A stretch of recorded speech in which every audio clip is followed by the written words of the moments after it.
Entonces hemos terminado hasta el capítulo 15 de Hechos y lo que vamos a hacer hoy, vamos a repasar vamos a hacer un resumen por medio de un video del proyecto de la Biblia. Se llama la organización que hace videos para poder entender más sencillamente de la Biblia. Entonces hoy voy a enseñar como 4 videos y se trata de todo lo que hemos hablado desde el primer capítulo hasta el capítulo 15. ¿Por qué? Porque es muy importante saber lo que hemos aprendido para seguir adelante, porque después de esta semana vamos a comenzar el segundo viaje misionero de Pablo. Entonces vamos a ver todo lo que hemos aprendido, leído, escuchado, lo que ha hecho Dios en la obra de la iglesia primitiva. Y esta serie se llama La Iglesia No Adulterada. ¿Por qué? Porque esa es la manera en que Dios estableció en su palabra en el primer siglo. Escuchen, el primer siglo, no en el siglo segundo, tercero, cuarto, quinto, sexto, séptimo, ocho. En el primer siglo, porque muchos dicen que la iglesia original, la iglesia madre es esta, y si sale después de los primeros 60, 70 años del primer siglo, eso ya no es la iglesia. La iglesia es lo que estamos mirando y aprendiendo después de la ascensión de Jesucristo, es lo que estamos mirando durante los tiempos donde los discípulos se convierten ahora a apóstoles y sacan la palabra de Dios.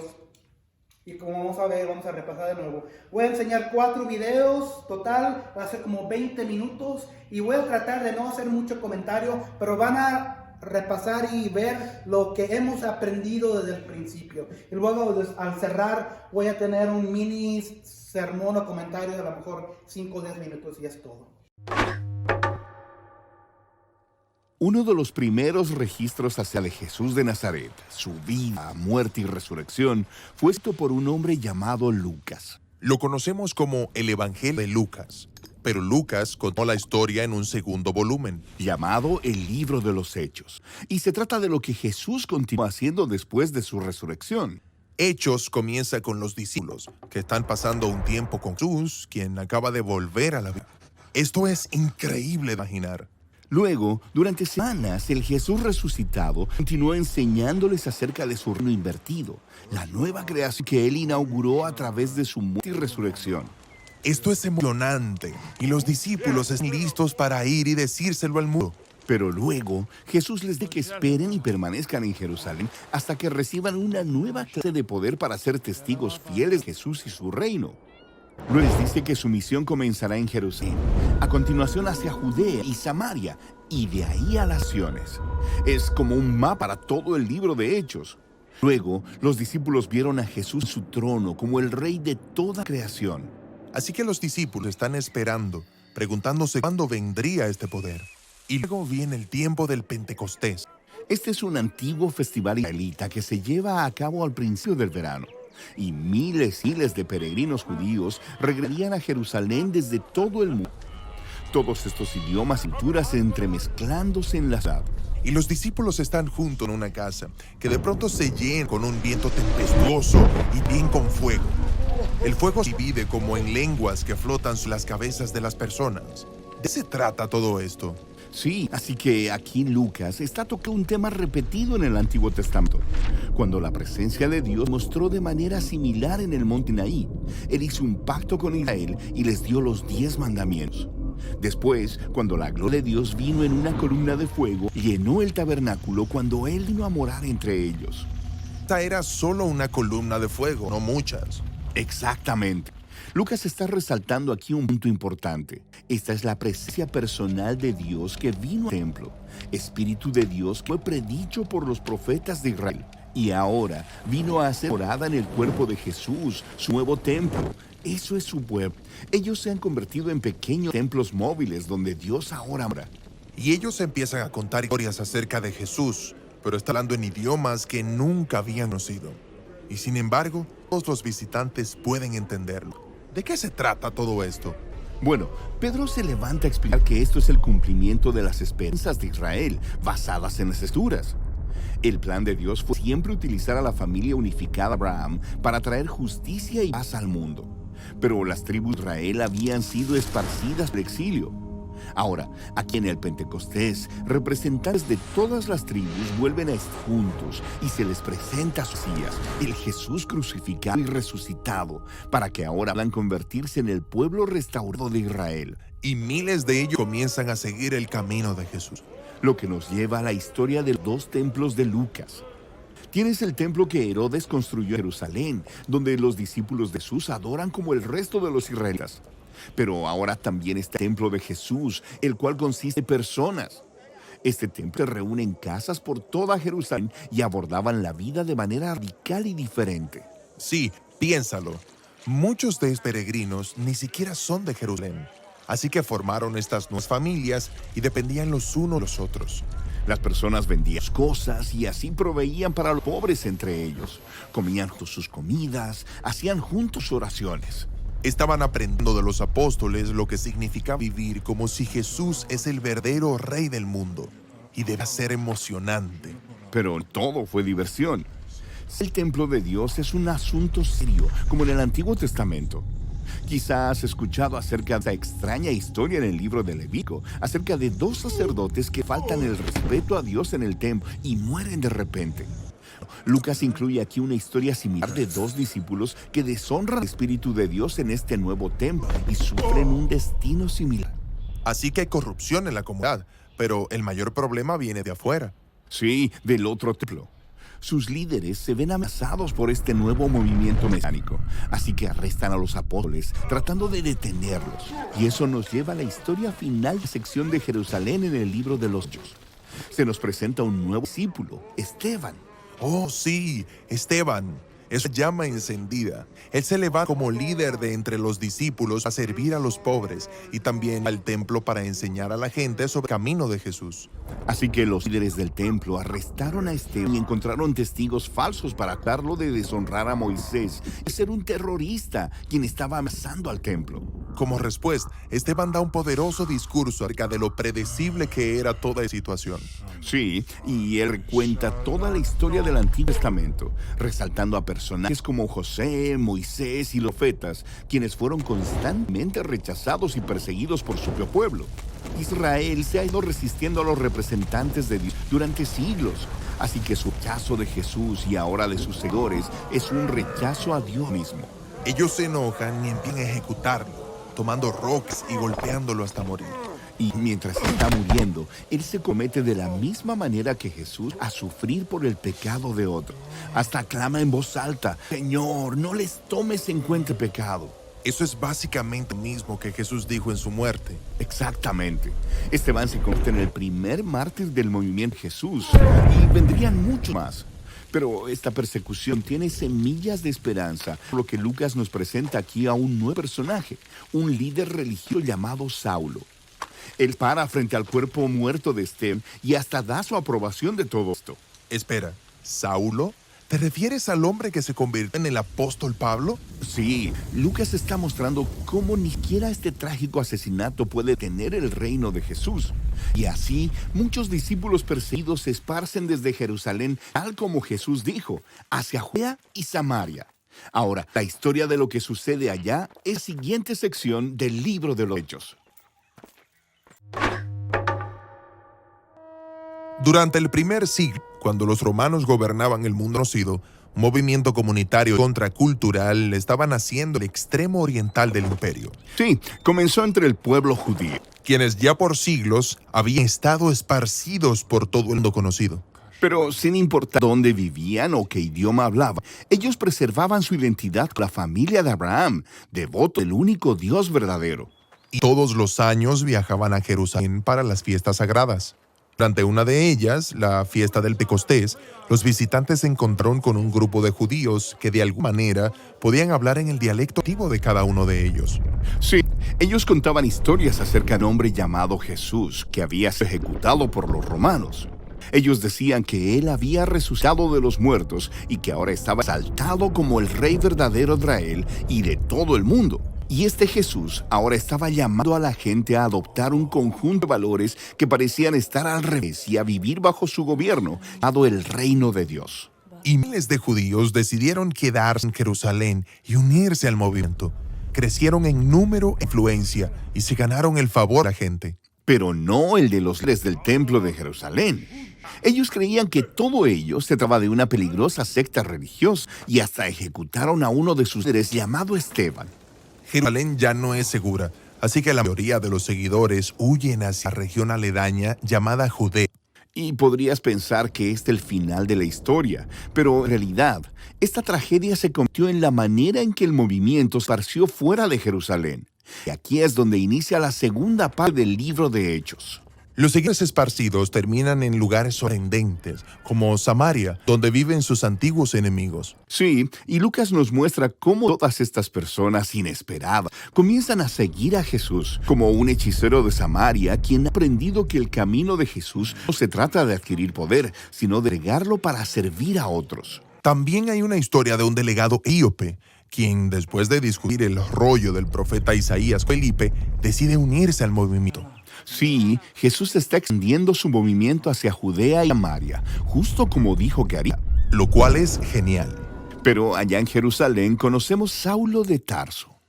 Él parte de la élite religiosa que se opone al nuevo movimiento y está abusando y arrestando a los seguidores de Jesús por todos lados. Este es un tipo cruel. Pero piénsalo desde su perspectiva. En el pasado, Israel se ha vuelto hacia otros dioses y falsos profetas, llevándolos al desastre. Él creía que estaba protegiendo a Israel y el honor de Dios al deshacer de esta gente. Y luego Saulo escucha que el movimiento se ha esparcido al norte de Damasco, así que se dirige hacia allá para encontrar y arrestar a más de sus seguidores. Y en el camino, Saulo tiene un súbito encuentro con el mismísimo Jesús resucitado. Jesús le pregunta a Saulo por qué pelea contra él y luego lo envía a representarlo frente a Israel y las naciones. Saulo está atónito y se queda sin palabras. Así que termina Damasco, pero ahora está anunciando las buenas nuevas acerca del Jesús quien recientemente estaba atacado. Nadie lo vio venir, ¿eh? Para nada, ni tampoco lo que vería después.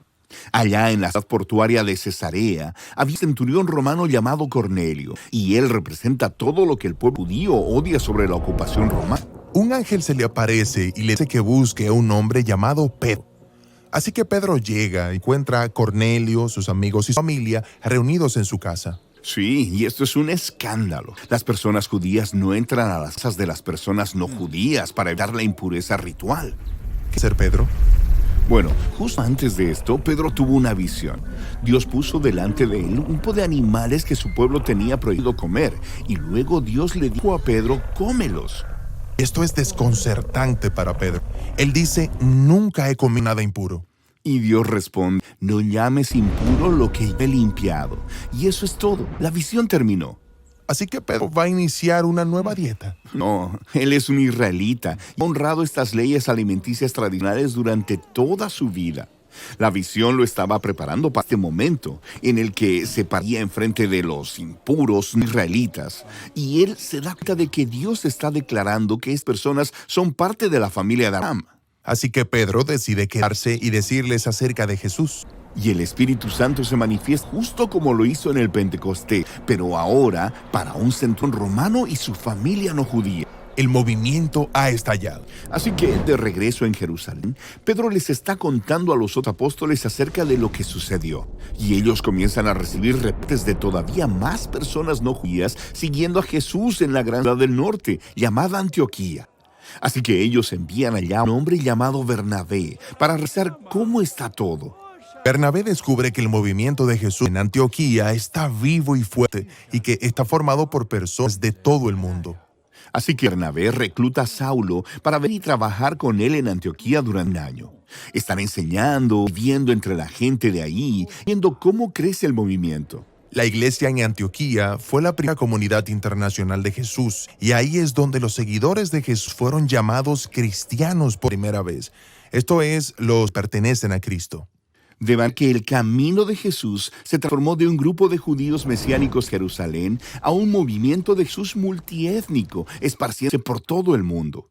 Su fe era la misma, estaba centrada en las buenas nuevas acerca del Jesús resucitado, quien es el Rey de todas las naciones. Pero ese mensaje y su nueva manera de vivir era confusa, incluso amenazadora para los ciudadanos romanos comunes que vivían a su alrededor. Y el conflicto resultante es lo que exploraremos más adelante conforme el movimiento se hace global, o Jesús dijo, hasta los confines de la tierra. Durante el primer siglo, la mayoría de las personas alrededor del mar Mediterráneo vivían en ciudades densamente pobladas, todas gobernadas por el Imperio Romano. Cada ciudad era una mezcla diversa de culturas, etnias y religiones. Y debido a esto, había todo tipo de templos que ofrecían sacrificios a todo tipo de dioses, y cada persona tenía su propio grupo de dioses a quienes entregaba su lealtad. Pero en cada ciudad también encontrabas una minoría que no adoraría a ningún otro dios sino al suyo. Los israelitas, también conocidos como judíos, decían que su Dios era el verdadero creador y el rey del mundo. Ahora, todas estas ciudades estaban conectadas por red de caminos construidos por el Imperio Romano, así que era fácil moverse, hacer negocios e incluso esparcir nuevas ideas. Una persona muy familiarizada con estos caminos fue el apóstol Pablo. Él pasó la segunda mitad de su vida viajando de ciudad en ciudad, anunciando que el Dios de Israel había designado un nuevo rey sobre las naciones. Este rey no es como ningún otro. Es cierto, la mayoría de los reyes gobernaban con opresión o poder, pero este nuevo rey, él gobierna con autosacrificio y amor. Su nombre es Jesús, y Pablo es su heraldo, invitando a todas personas a vivir bajo el gobierno de este rey. La tercera parte del libro de Hechos se trata de las historias de los viajes de Pablo y de cómo las personas reciben este mensaje. Por algún tiempo, la base de Pablo había sido la ciudad de Antioquía, y de ahí él y sus colaboradores salieron en 3 viajes, desplazándose por tierra y mar, ciudades estratégicas a través del imperio. En cada ciudad, la costumbre de Pablo era primero ir a la sinagoga judía, donde su pueblo se reunía. Él empezaba a enseñar y mostrar cómo el rey mesiánico prometido en las escrituras hebreas es Jesús de Nazaret. Y algunos creyeron estas noticias, otros no. Y todavía otros pensaron que este mensaje era tan engañoso y peligroso que incitaban a disturbios para expulsar a Pablo de la ciudad. Entonces Pablo se dirigía al vicioso mercado de la ciudad. Ahí se instalaba para fabricar y vender tiendas de cuero para cubrir así los gastos de sus viajes. Y ahí Pablo seguía compartiendo las noticias del Rey Jesús resucitado con cualquiera que estuviera dispuesto a escuchar. Frecuentemente era entendido, como si él estuviera moviendo un nuevo Dios. En una ocasión, él oró por una persona enferma y fue sanada. Todo el mundo a su alrededor pensó que él debía ser un dios griego, vino a visitarlos. Pero Pablo insistió que solo hay un Dios verdadero y que él era su siervo. Este mensaje frecuentemente provocó oposición y más disturbio. Él fue golpeado y hasta echado en la cárcel. ¿Por qué esa reacción tan fuerte? Bueno, la adoración a los dioses sostenía la cultura romana. Ellos creían que los dioses mantenían la ciudad segura y la adoración a los dioses en los templos formaba una gran parte de su economía. Pablo no estaba simplemente añadiendo a Jesús como un nuevo Dios en esta lista. Él estaba diciendo, todos los otros dioses son impotentes, una farsa. Entonces, ¿está él desvirtuando la forma de ellos vivir?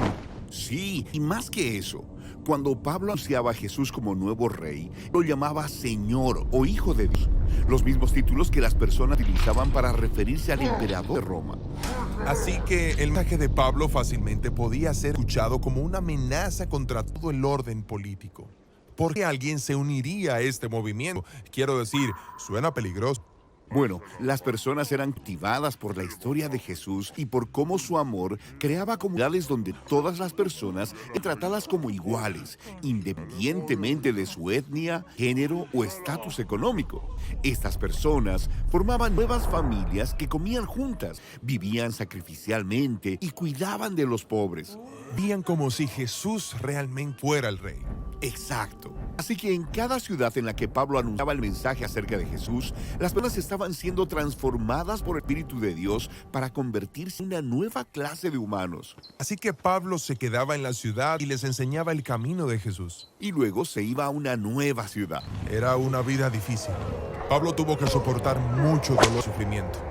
Sí, lo hizo porque él creía que sus propias dificultades eran una presentación del sufrimiento de Jesús y de su muerte por los demás. Él dijo que era el mismo amor de Dios el que lo motivaba a cumplir la historia de Jesús sin importar el costo. El libro de Hechos. En el primer video vimos que Lucas empieza el libro mostrándonos cómo el Jesús resucitado fue exaltado como el Rey del mundo. Él prometió enviar el Espíritu Santo como su presencia personal para empoderar a sus seguidores en su tarea de ir al mundo y ser testigos de las buenas nuevas de su reino, hasta que un día Él regrese. Y así empezó el movimiento en Jerusalén, cuando el Espíritu vino y transformó a los seguidores de Jesús en el nuevo templo prometido por los profetas de la Escritura. Pero esto generó conflicto con los líderes de Jerusalén y produjo la persecución de los cristianos. El Espíritu transformó esto en algo bueno. De hecho, se convirtió en el medio a través del cual las comunidades de Jesús, originalmente judías, fueron esparcidas fuera de Jerusalén para convertirse en un movimiento internacional multiétnico. Y la iglesia emblema de este diverso movimiento de Jesús estaba en Antioquía, la ciudad más grande del Imperio Romano en esa área. Nos quedamos con Bernabé y Pablo sirviendo en la iglesia de Antioquía, y el Espíritu mueve a la iglesia a enviarles en un viaje misionero, lo que abre toda una nueva sección en el libro. Historias de Pablo y sus colaboradores viajando a diferentes ciudades del Imperio Romano, anunciando buenas nuevas de que Jesús es Rey. La primera misión es al interior de lo que se conoce como Asia Menor, que se encuentra en la Turquía moderna, y termina con una reunión importante de los apóstoles de vuelta en Jerusalén. La segunda misión es a través de Asia Menor y luego hacia la antigua Grecia. La tercera misión es a través de ese mismo territorio y concluye con el viaje de Pablo de vuelta a Jerusalén. Ahora, al contar todas estas historias, Lucas ha resaltado un número de temas importantes por medio de la repetición. Primero tenemos la misión continua a Israel.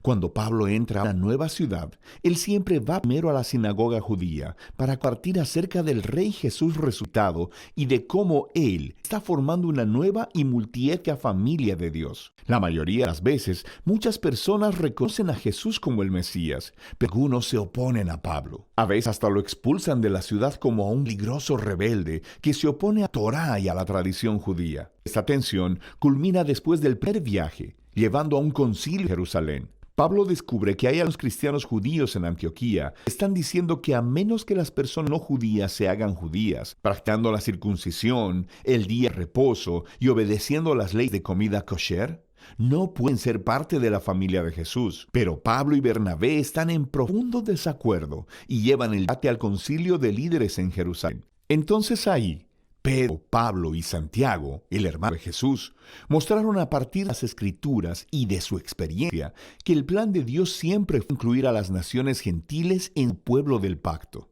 Así que ellos escriben una carta pidiendo a los cristianos no judíos que dejen de participar en los sacrificios paganos del templo, pero no les requiere que adopten una identidad étnica judía o que obedezcan las leyes del Torá. Esta decisión fue completamente revolucionaria para la historia del movimiento de Jesús.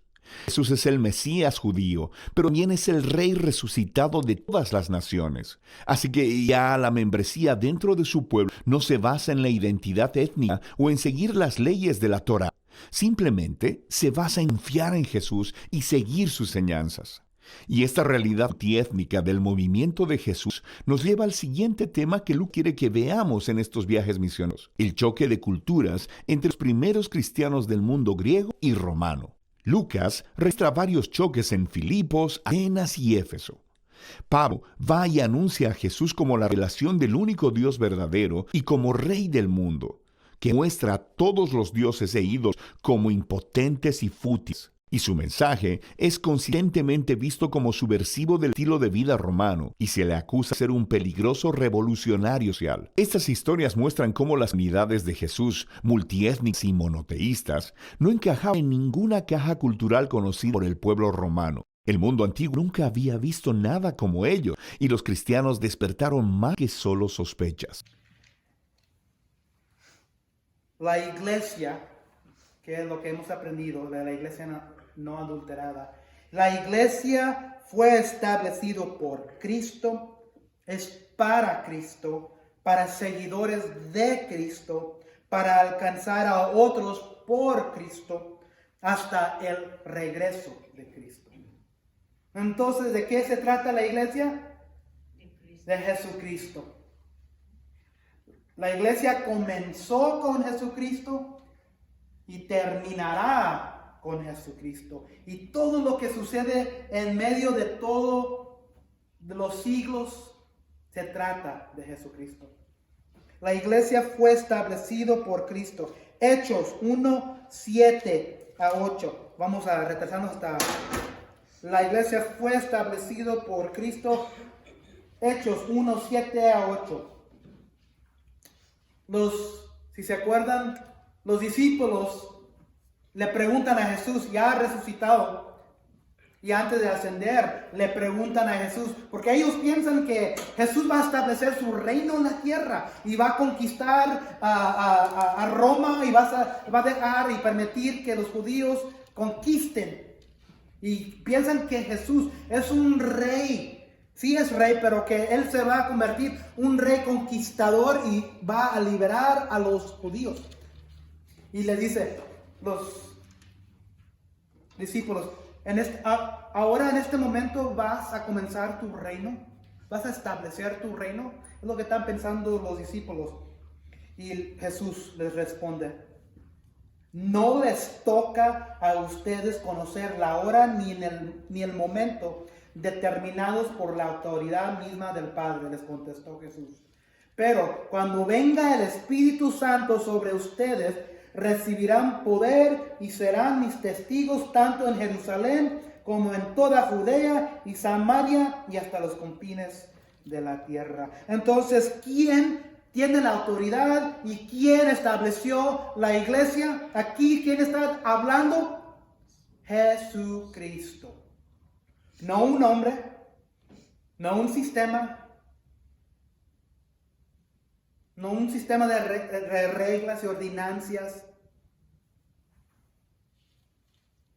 Jesucristo estableció la iglesia.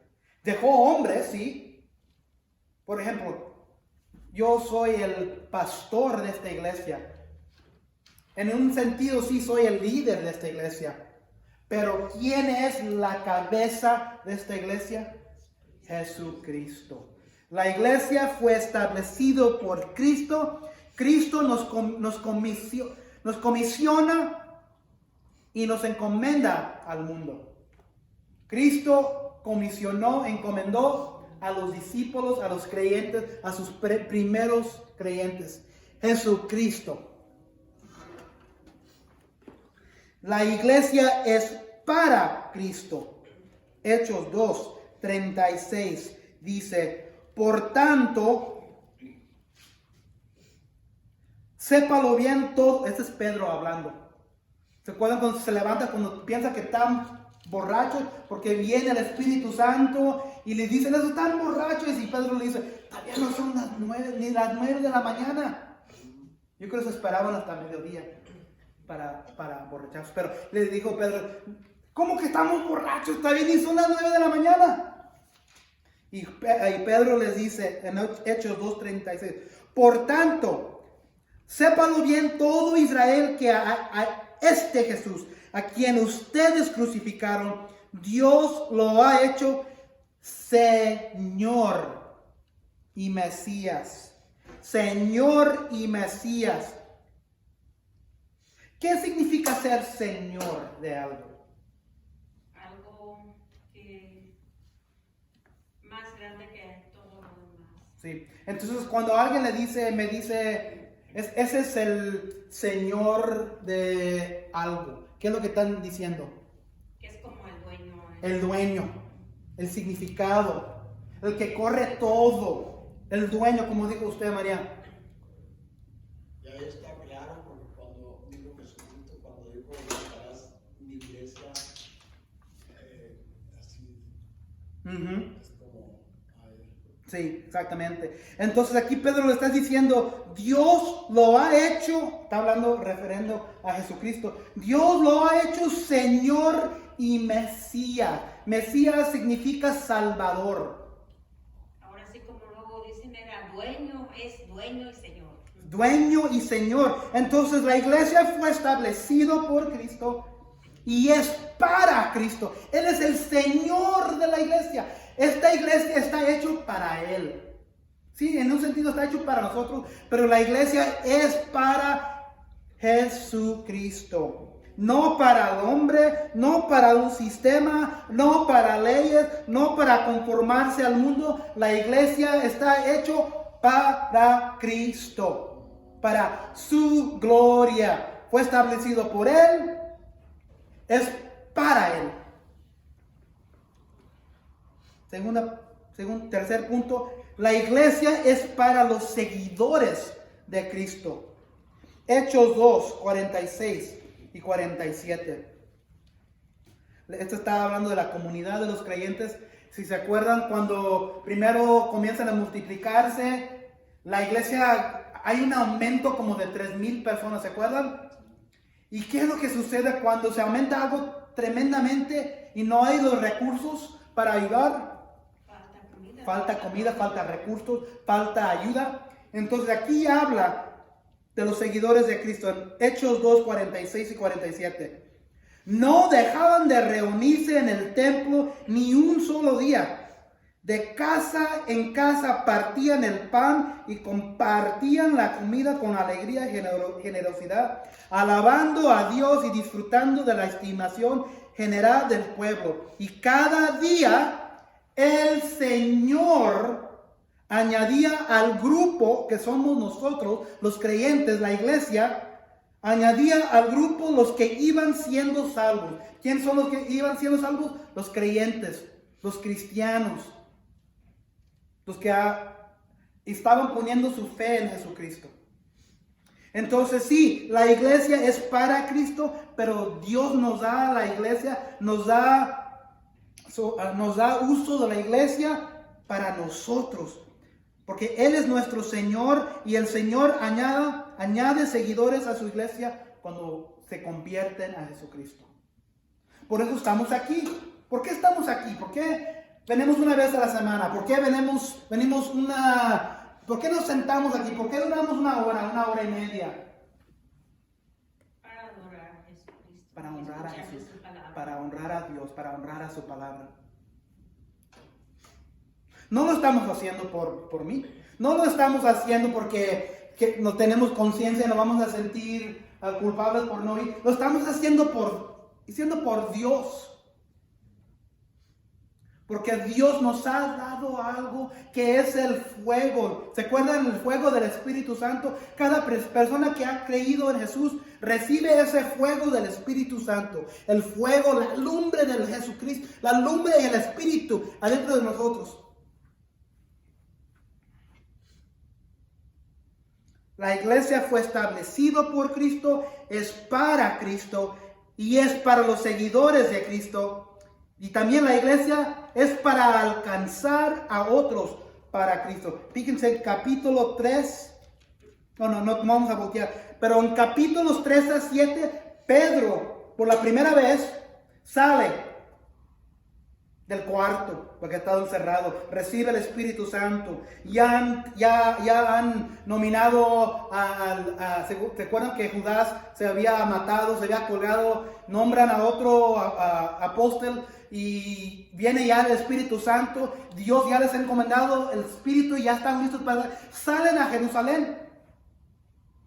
Entonces de 3 a 7 los capítulos, Pedro y los apóstoles, Felipe, salen y proclaman la verdad de Jesucristo.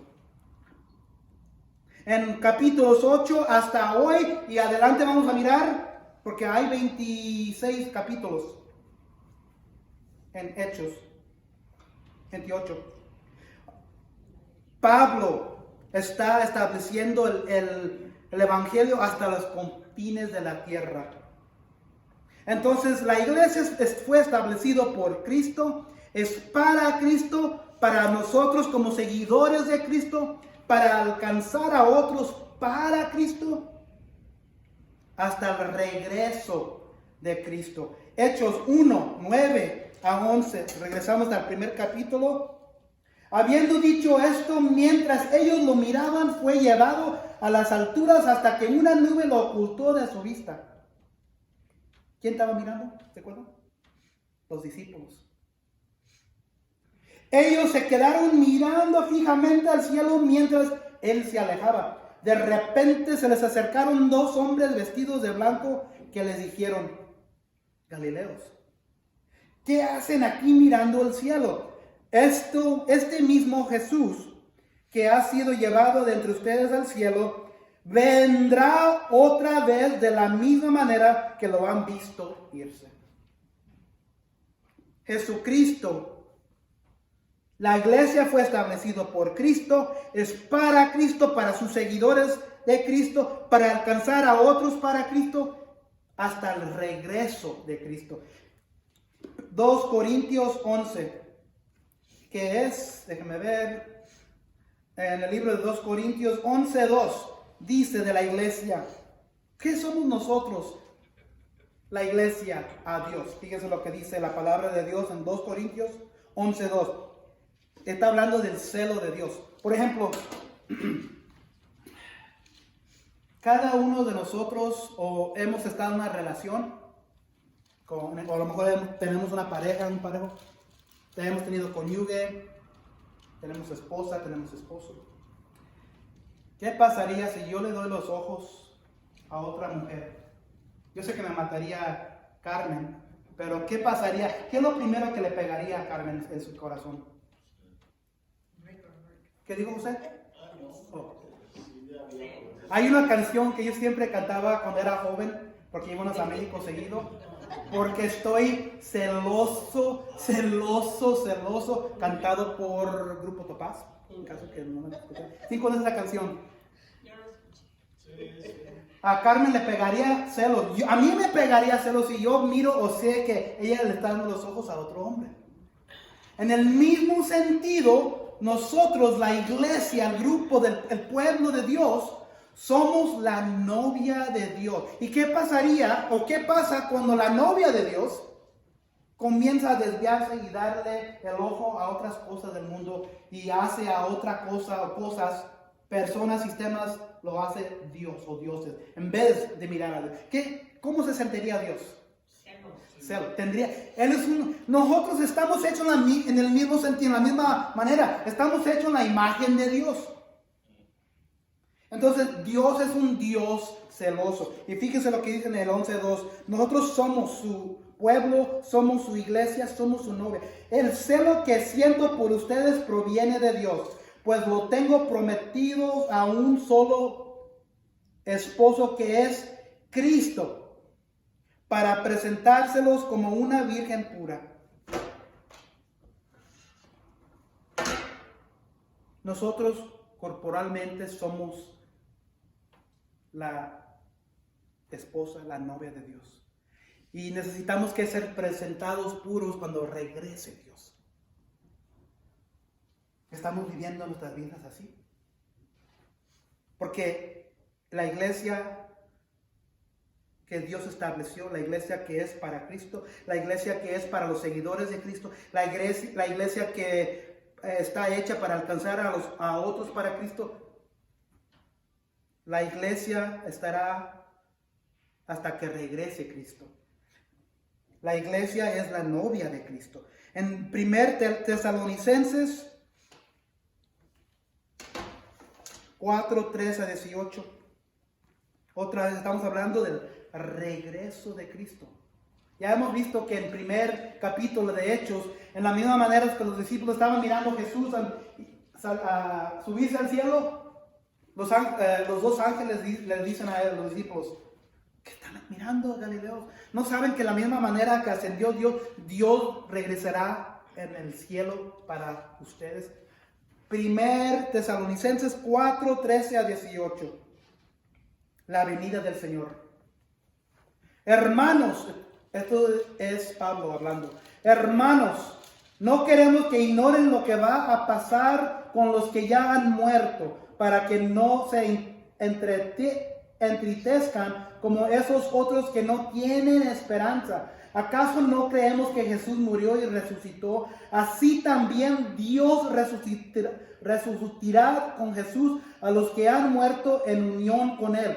Conforme a lo dicho por el Señor, afirmamos que nosotros, los que estamos vivos y hayamos quedado hasta la venida del Señor, ni en ninguna manera nos adelantaremos a los que hayan muerto. El Señor mismo descenderá del cielo con voz de mando o trompeta, con voz de arcángel y con trompeta de Dios, y los muertos en Cristo resucitarán primero. Luego los que estemos vivos, los que hayamos quedado, seremos arrebatados junto con ellos en las nubes para encontrarnos con el Señor en el aire. Y así estaremos con el Señor para siempre. Por lo tanto, anímense unos a otros con estas palabras. Pablo dice, un día Dios regresará a los cielos y primero se levantarán los muertos que han muerto en Cristo, los creyentes. Hay una miembro de la iglesia, no voy a decir su nombre, que siempre me pregunta, pero ¿qué pasaría si alguien no es enterrado en una caja o si son quemados? Porque eso sucede mucho, ¿verdad? Muchas veces para enterrarse es más económico, ¿verdad? Económico quemar el cuerpo. Dios los juntará. Si esa persona muere en Jesucristo, ha puesto su fe en Jesucristo, Dios juntará a él a todos los pedazos, ¿cómo se dice la palabra? Cenizas de esa persona que fue quemado, y restaurará ese cuerpo y será levantado primero como creyente. Y luego los otros que quedan, todavía están vivos, nos juntaremos con ellos en el cielo con Dios. Y son los primeros. Entonces, eso es la esperanza y el consuelo que tenemos que, como iglesia, que Dios regresará por nosotros un día. Entonces, en terminar, ¿qué es el propósito de la iglesia? ¿Por qué importa congregarnos? ¿Por qué estamos aquí? Porque este mundo está bien difícil. Este mundo, nuestras vidas como cristianos. El mundo ya está difícil así como es. Pero imagínense ahora ser cristiano en este mundo. ¿Quién está conmigo? ¿Quién está de acuerdo que el mundo ya es difícil así como está? ¿Quién dirá que ahora el mundo está más difícil a ser cristiano en este mundo? Es más difícil. Y con el COVID más. Porque muchas personas, yo he escuchado que creen en Cristo y todo eso, pero como ven que su familia está muriendo, muchas personas yo las veo que están perdiendo la fe al mirar eso. ¿Por qué no nos oyes? ¿Por qué? ¿O por qué nos mandaste esto? Yo he escuchado eso de personas. Y es difícil. Y muchas veces como cristianos, creyentes y hermanos, hermanas de la fe, podemos quedarnos bien tristes. Porque ha muerto mucha gente. Sí, sí. Entonces es difícil ya la vida, pero es aún más difícil ser cristiano, porque no nada más por las pruebas, pero por la gente. Ya hemos visto en el libro de Hechos a los primeros creyentes, a Pedro, a Felipe, a Pablo, a Bernabé. A Pablo lo dejaron por muerto por su fe. ¿Qué irán? ¿Qué harán? A lo mejor a nosotros no nos matan, pero también vamos a ser perseguidos como cristianos en nuestras propias casas, en nuestros propios hogares, por nuestras familias, por nuestros amigos, por nuestras amistades. Entonces, el consuelo y la esperanza que tenemos como iglesia es que Jesús viene por la iglesia que Él nos encomendó, que Él estableció. La iglesia que es para Él. La iglesia que nos da a nosotros para usarla para ayudar a la gente, así como en el libro de Hechos, la primera iglesia, la iglesia primitiva se ayudaba, tenían todo en común. pero también estamos aquí para alcanzar otros para Cristo. Oiga, ¿le puedo hacer una pregunta? Ujú. En esta semana me dieron una lavada. ¿Una qué? Todas las sobrinas, una lavada en la casa. Entonces, sí, Entre todas haciendo preguntas y cosas así. todo de una me decían, bueno, vamos a hacer una cosa. Usted se hizo cristiano, me dijeron. ¿Por qué o con qué fin? Entonces dijeron, de católico se fue cristiano. Entonces sacamos que en aquellos años se decía cristianos. Y les dije yo, pero no católicos. Bueno, entonces me sacaron que en el diccionario, que había en el diccionario, que la palabra católico es lo mismo que cristiano. Digo, claramente usted, pero ¿por qué cambiaron el nombre? ¿Por qué se dicen católicos? ¿Quién lo sacó? El católico, la palabra católica, aunque no lo creas, sí se encuentra en la Biblia, pero no se encuentra en el mismo sentido. La palabra católica significa la iglesia entera, la iglesia universal. Pero ahora la iglesia católica ahora tiene un diferente sentido. Cuando nos referimos a la iglesia católica, se está refiriendo a la iglesia católica romana. Entonces, la iglesia católica que existe aquí en este pueblo es parte de la iglesia romana que viene de Roma. Entonces, sí, muchos dicen que los católicos es una rama del cristianismo. Y puede ser, muchos católicos pueden ser cristianos. Muchas veces yo y Carmen tenemos debates, bastante debate, discusiones, diciendo que los católicos pueden ser cristianos o no pueden ser cristianos, porque los católicos siguen siguen a estatuas, siguen a hombres, siguen a mujeres, siguen a ordenanzas, siguen a leyes, siguen a un papa. Yo siempre me consta, ¿se dice papa o se dice papá? Papa. Muchos siguen al papa, muchos siguen a los sacerdotes, pero entre todo eso todavía puede ser un católico cristiano, sí. Acuérdense que cuando los primeros gentiles cuando estaba creciendo bastante la iglesia, en Antioquía, y todos los que no eran judíos y todos los creyentes que eran gentiles,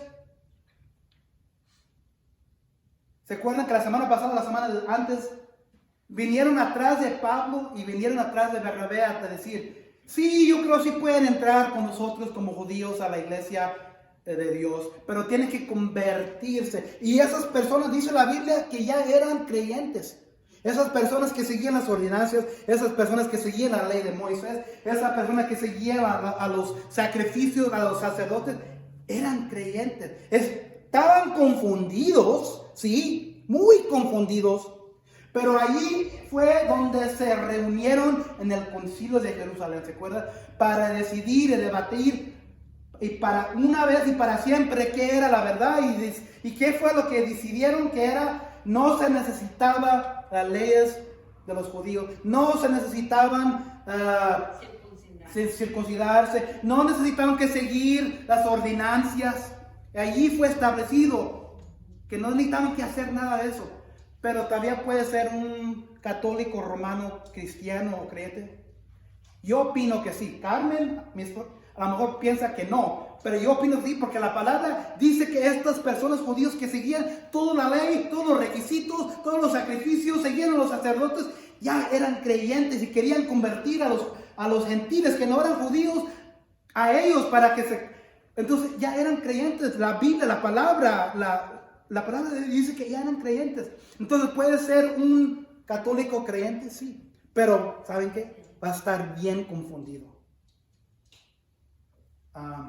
Pero sí, muchas veces el diccionario, si busca la palabra católica, va a decir algo de un sentido de cristiano, la fe cristiana, sí, porque muchas veces los católicos son, la rama católica está incluida con la fe cristiana. Pero todos sabemos en este pueblo, en esta iglesia, en nuestros asientos, que nosotros no ponemos nuestra fe, nuestra confianza en un hombre. Nosotros no ponemos nuestra fe y confianza en ídolos. Nosotros no ponemos nuestra fe en la Virgen de Guadalupe. Nosotros no ponemos nuestra fe en la Virgen María. Nosotros no ponemos nuestra fe en un sacerdote que se levante aquí, que lee de la Biblia. Nosotros nos ponemos nuestra fe y confianza en un sistema de reglas y leyes y ordenanzas. Nosotros ponemos nuestra fe y solo en ¿quién? Jesucristo y nadie más. ¿Y porque qué es lo que decía la Biblia hace rato? Que Jesús o Dios es un Dios ¿qué? Celoso. Y Él va a visitar a cada corazón que ha puesto que ha traicionado a Dios. Así como un esposo o una esposa ha traicionado a su cónyuge, a su pareja, por otra o por otro. Dios va a juzgar a cualquier persona, cualquier iglesia que le ha dado los cuernos a Dios, que le ha dado los cuernos a Jesucristo. Y yo no quiero estar en ese mismo lugar cuando eso suceda. Yo quiero estar en el lado de lo que dice la palabra de Dios. Yo sé que ya me saqué un poco de lo que estábamos hablando, pero es importante, una pregunta tremenda. Pero no todo lo que leemos en un diccionario que es hecho por hombre, algo que buscamos por el internet, no todo lo que escuchamos, leemos es cierto, porque todo es hecho, porque si va al contrario de la palabra de Dios, no importa lo que diga un diccionario, si va al contrario de la palabra o la Biblia, la palabra de Dios, no importa que lo diga el Papa, si va al contrario de la Biblia, no es cierto, no es la verdad. En este mundo yo no sé mucho. Y en realidad, en un sentido, todavía voy aprendiendo. Pero yo sé que no me puedo sacar de la verdad. Y cada uno de ustedes, miembros de esta iglesia, Iglesia Bíblica Abrina, si ustedes se sientan en la verdad de Dios que se encuentra en esta Biblia, ustedes están bien. Ustedes están bien. Entonces, la iglesia fue establecida por Cristo, es para Cristo, para seguidores de Cristo, para alcanzar a otros por Cristo, hasta que regrese Jesucristo. Padre Celestial, gracias por este día, gracias por este mensaje, gracias por estos resúmenes de video, gracias Padre por tu iglesia que tú formaste. Gracias Padre por tu iglesia que tú dejaste a las manos de siervos. Gracias, Padre, por tu Hijo Jesús, que dio instrucciones en cómo usarla. Gracias, Padre, por tu Hijo Jesús, que sigue todavía aún hoy obrando en esta iglesia, en la Iglesia Universal. Gracias, Padre, que tú un día le dirás a tu Hijo Jesús, ve por tu novia, ve por tu esposa.